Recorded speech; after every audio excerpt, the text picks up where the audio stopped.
Welcome to Mpasho. Asante, nashukuru. Happy New Year. Happy New Year. 2025 inakaaje? 2025 inakaa tu kama last year. Hakuna change. Wajua ilikuwa tukiruka mwaka ndio hii sasa. Yeah. Yeah, but we are hoping for the best because it's a new year. Yeah. Yes. Absolutely amazing. Welcome to Mpasho. For the second time at Mpasho. Yeah. We appreciate you and karibu sana. Asante. First of all, it is the very first week of the year 2025. Yes. Umeamua, you're starting it with media tours and stuff like that. Mbona umeamua the very first week you go big into, coming back, making a comeback as Consumator? Because unajua mimi ni mtu wa Mungu sana. Yeah. Na nimeomba Mungu sana last year. Mambo mingi nimekuwa nikiomba Mungu. Ni kama Mungu amenidhihirishia. Hiyo ni Kiswahili. Yeah. Amenidhihirishia kwamba hii mwaka ni yangu. So it's like I'm prophesying this my year. I want to take it from the beginning. Sitaki kugoja. Nataka tukianza mwaka ni kwenda nalo kabisa. Yeah. So I feel this is my year. I feel there's a big expectation for me to do. Yeah. So yeah, that's why tunaanza na hiyo kishindo. Yeah. And of course tukiita comeback inamaanisha kuna mahali ulikuwa umetulia kidogo uangalie hali ya hewa kidogo and then you make your comeback, right? Yeah. Mbona ulikuwa umenyamaza kidogo? Number one, two reasons, yeah? Number one, I was unwell. 2 years unwell, yeah? 2023, 2024, hata nimesema kwa interview hapo. Nilikuwa unwell, niligongwa na TB. Then kupona ikarelapse tena. So most of the 2023 and 2024 I was indoors, yeah? Singefanya kitu. Mambo mingi ilifanyika, yeah? But we keep moving, yeah? Yeah. Number two, still from startup now to content creation kwa simu. Kuna mambo mingi sana nilikuwa nasoma.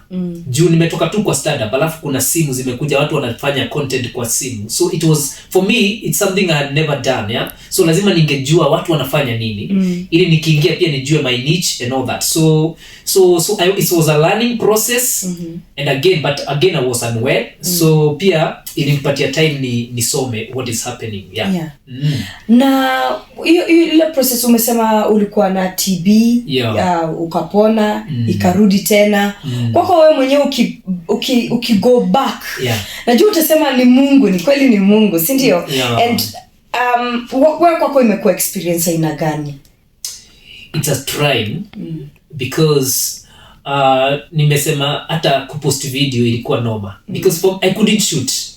I couldn't do some things I wanted to do because I was held indoor. That's one. Because when you're sick, mazee afadhali ukuwe na vitu unyimwe ukose vitu zingine lakini ukuwe healthy. I learned that.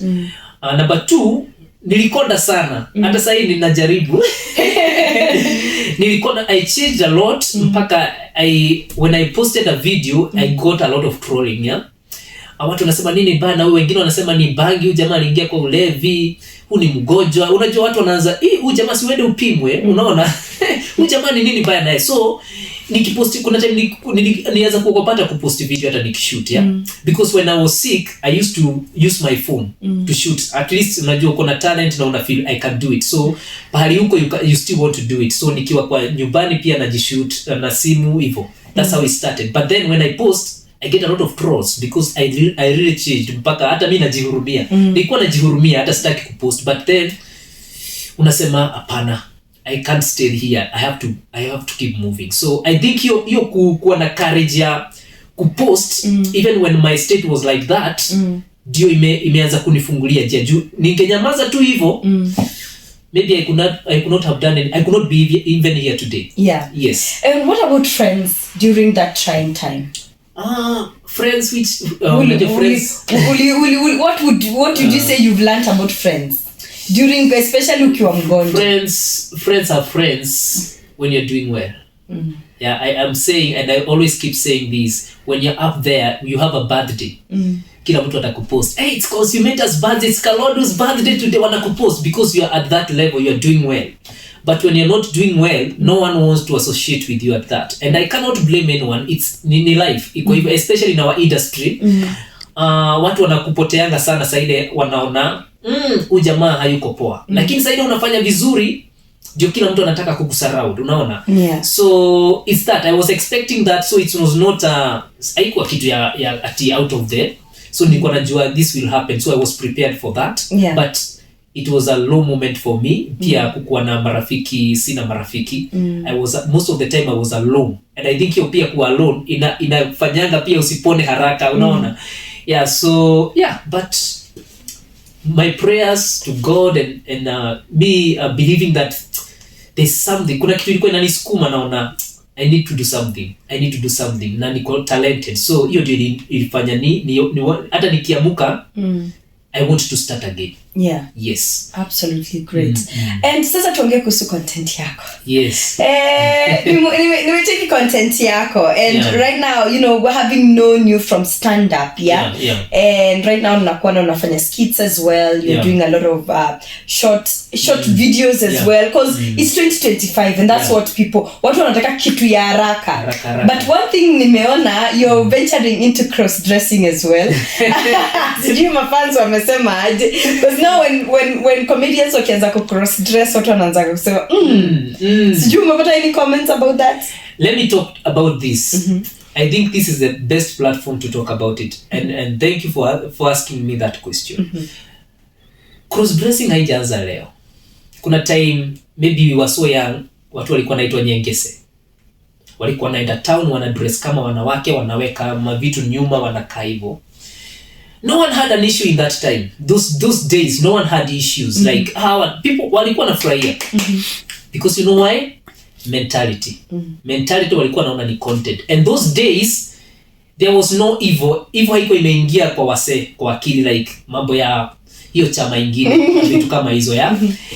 But right now kumeingia hii mambo hii chama ingine. So kila mtu juu ya mentality, kila mtu anakiona ukifanya kitu kama hiyo, wanafikiria those ways, yeah, like that way, because of the mentality, like that mentality was not there then. It was good then, but now ukifanya hivyo watu wanasema kwani umse ako aje, he's not straight, because of the mentality. So it starts here.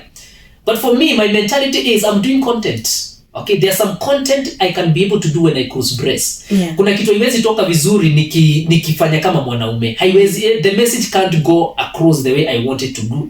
And the same people who might want to talk about against that, they're the same people watching, you know, inaitangwaje Madia, the guy from the US amefanya movies anaitangwa nani huyo, the guy Madia. Yeah, that guy, they watch that guy like the whole movie, they say this guy is doing good. Juni wa maju. Lakini wewe hapa Kenya ukijaribu tu kidogo kufanya short skit wanaanza kukufanya sijui wewe unakaa sijui aje. So it's mentality. It starts here. For me, highly affect, because I know what I'm doing. I know the message I want to put across. So for me, there's a content I'm doing called Antiwa Maju. Okay? So it will start running actually from tomorrow to my shoot. So I have to do it that way. So sina shida. So it's content. Me, I'm doing content na niko sawa. And so are you fully doing content, ama pia you have other businesses, other hustles? I'm still a caretaker.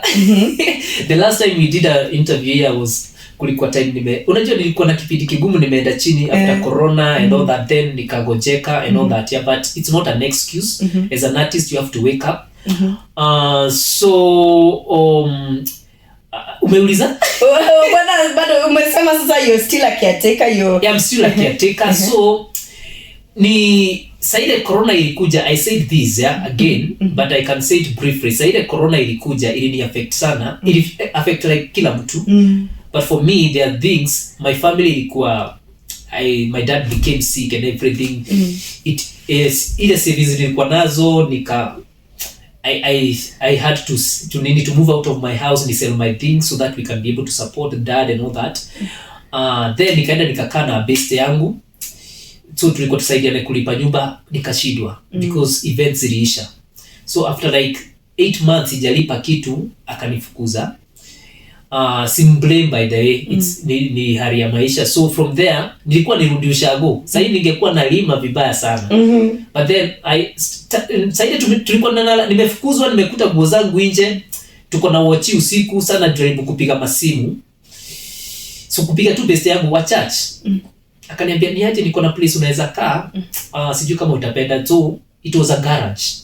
Akaniambia kuna place tuna manyumba hapo unaweza kuona angalia. So alikuwa ananiambia be a caretaker in a nice way. So that's how I found myself to be a caretaker from 2021. Kwa nafanya vibarua. I'm still a caretaker. Sijatoka hapo. And that's why I'm really working hard to do content so that I can at least be able to come out of that situation, because I know that's not where I belong. But I'm not saying caretaking is a bad thing. Kuna watu wanaifanya vizuri sana, but it's a process. Niko hapo but najua nitaitoka. Kwa wale watu hatujawahi fanya kazi ya caretaker, wale watu tunaishi kwa mplot tunaona tu caretaker. Tuambie niaje caretaker? Huyu caretaker anakuwa anaodu sana. Huyu caretaker ni mpoa. Caretaking inakuangaje? Is it as easy as we see? Kuja kuangalia, kuja kuzima stima, kuja kufanya nini? One of the most hated people is caretaker. You caretaker kwa tenants lazima mkwaruzane, not because you're doing your job. Remember takataka iko imejaa hapo, mtu afanye vitu zake vizuri, mtu halipi rent on time. So sometimes unaweza fungia watu nyumba. Mimi nimefungia watu nyumba by the way. Not in a bad way, but na follow rules, so sometimes unakwaruzana na watu vibaya sana. Number 2 ni caretaker ni watu wamezushwa chini. Ukiambia mtu ama caretaker ana please alikuwa amekuweka na inakaa ni kitu ya kustruggle. It's like ni situation ya kustruggle, like una kazi. Ni kama vile unaweza ambia mtu niko watchman, unaona. So ni kazi haipendeki sana. But for me nilikuja nikaikubali because I had no otherwise. Nilijikubali vile nilivyo, nikajiweka level ya chini, and that's how I was able also to work together even with the tenants. Kujikubali tu. Walinijua, lakini sasa nifanye nini?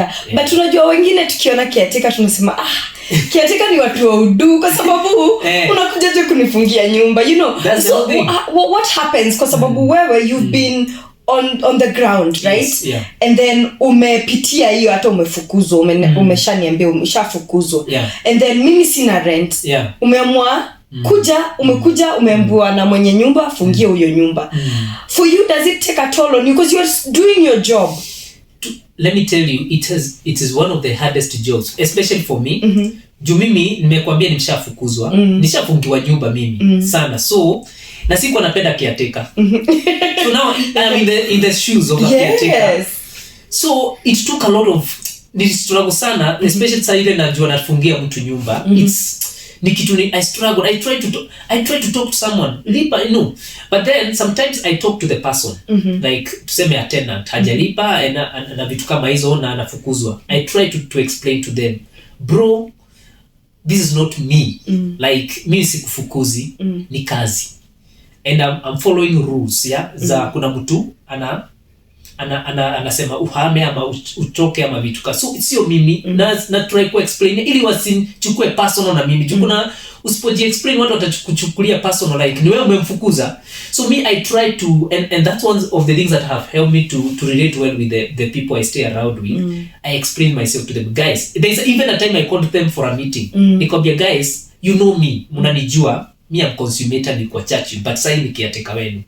So anything that happens here, I'm not here, si personal. Na follow rules. So kama utafanya hivi, ukikuona nikikuja kwako kukufungia nyuma, sio mimi, si personal. So they understand from that perspective. Sasa nikifanya kitu kama hiyo, they always understand. And I think the reason why people wanna hate caretaker is because caretakers don't take time to understand their tenants and to explain themselves to them, to them. Waambie mimi niko hivi na ni hivi.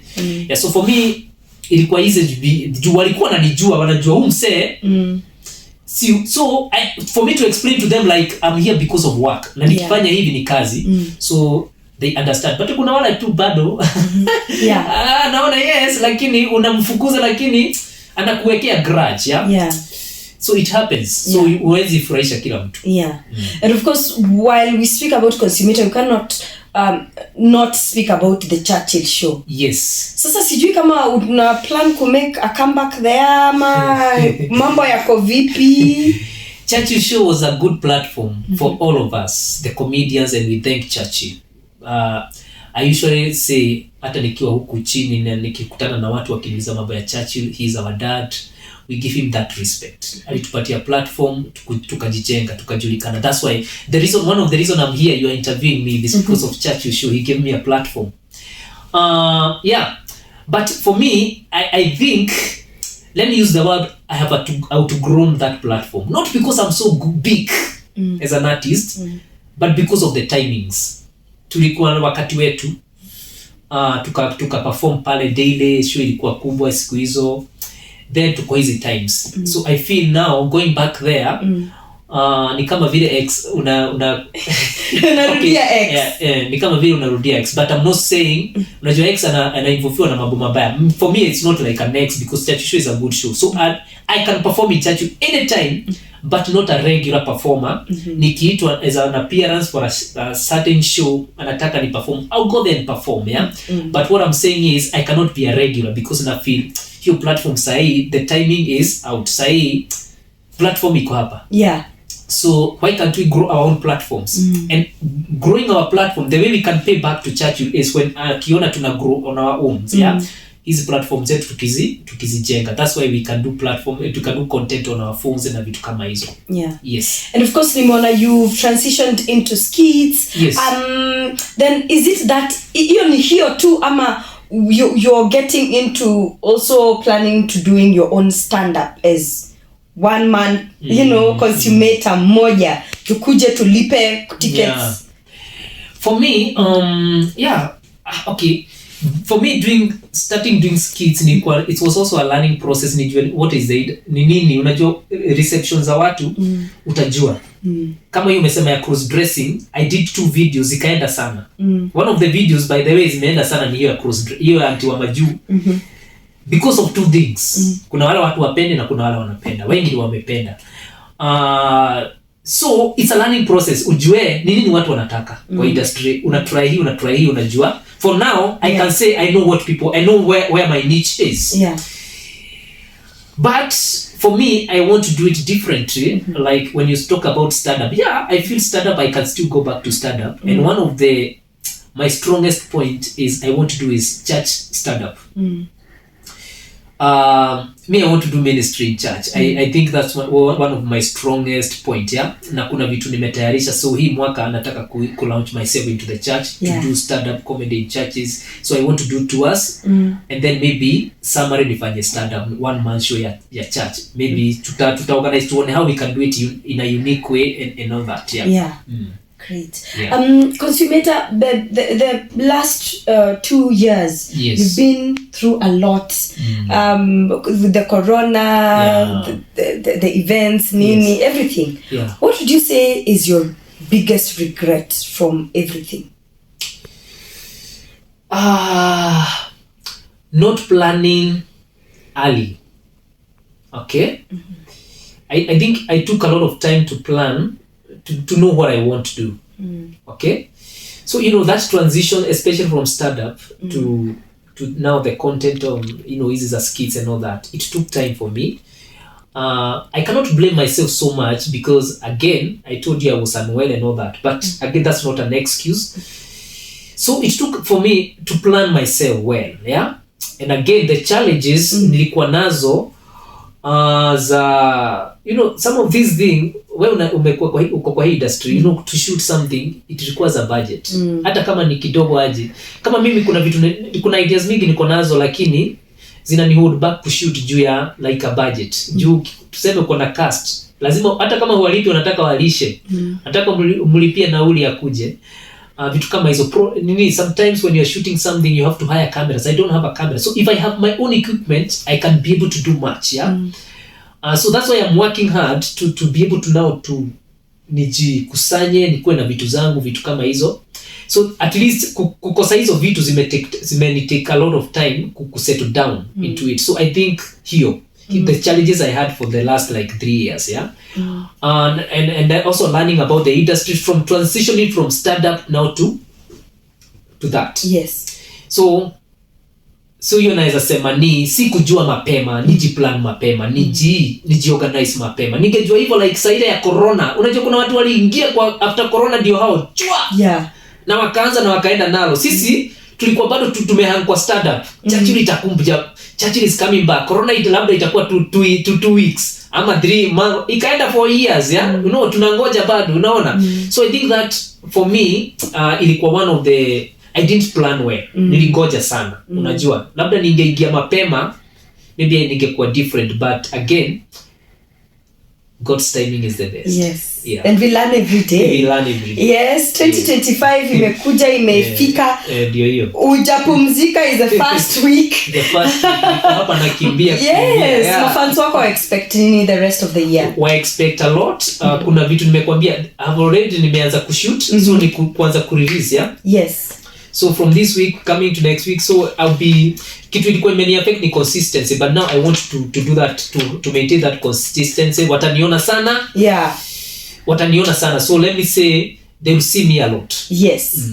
Okay. Yes. Thank you so much, Consumator. Asante sana. We appreciate you. Thank you so much for coming through, and Nashukuru. have a happy new year. Happy New Year. I hope this is the last week tunasema happy New Year. Yeah, well, in February kasi jakuona nitakwambia happy new year bado. Sawa. Thank you. All right.